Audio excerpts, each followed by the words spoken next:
I thought that my handling of the tankers perhaps caused one of them to spring a leak, and I was right, but the investigation concluded that the tankers caused the accident to happen. There was quite a fallout after this accident. The tankers in question were old and rusty. According to the investigator, it was bad luck that it sprung a leak now. All the tankers around the island were put out of commission until they were thoroughly inspected for signs of damage.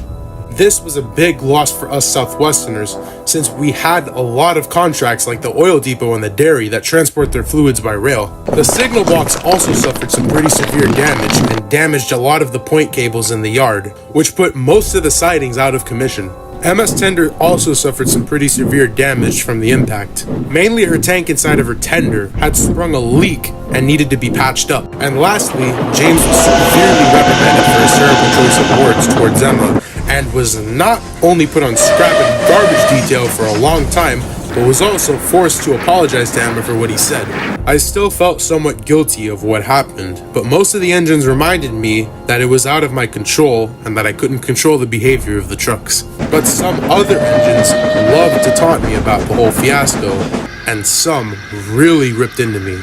You absolute, unqualified morons! You can't help but put one of us out of action and cause trouble, can you? Andrew, don't start this again. You know that it wasn't my fault. The investigator said so. And either way, even though it wasn't my fault, I still apologized. The hell it wasn't. I know you tossers always have something out for us. Why would I hold a grudge against someone so petty? It's no surprise given your past conduct. Oh, you have no room to talk, old reliable. Henry told me everything about you and your little minion David on the hill. It's funny when all that hot air in your smoke box leads to instant karma. Oh, I'm so full of hot air? You could have fooled me the way you prance around your railway telling everyone on your team what to do. That's because I'm confident, not arrogant. Ha! What's the difference? Oh, there's a world of difference, Andrew. Confidence is built in an engine when they are good and successful at doing what they're good at. Arrogance is built in an engine when they are insecure about themselves and are afraid that others might see what they're doing is wrong. I happen to think that the latter suits you more.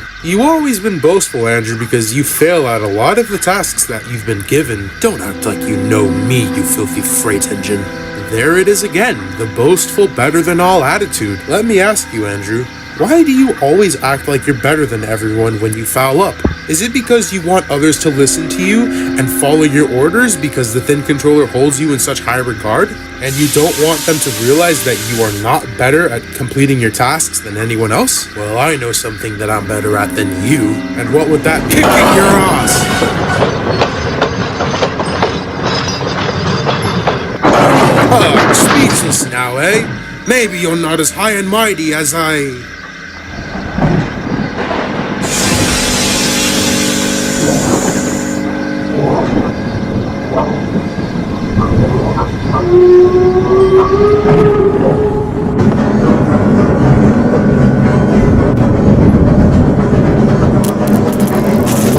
What's happening here? Elise, I thought you were on probation. Well, my parole ended up today, and I can see you're causing Joey problems. Get back to Brendan. The Thin Controller needs to see you. Gladly. I hate being kept back by useless, good-for-nothing scrubs.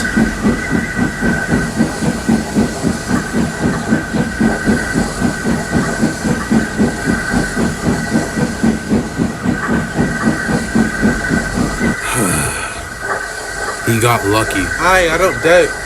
Look, I meant to go back to Crunk with a small train that's here in Elsbridge. You know where it is? They're over there on the loading bay. A load of parcels to Crunk, right? Aye, that's man. I'll be on my way then. Thanks, Julie. No problem. And do me a favor. Tell Andrew that if he pulls that shit off again, no one is gonna stop me from shoving my wheel up his tender.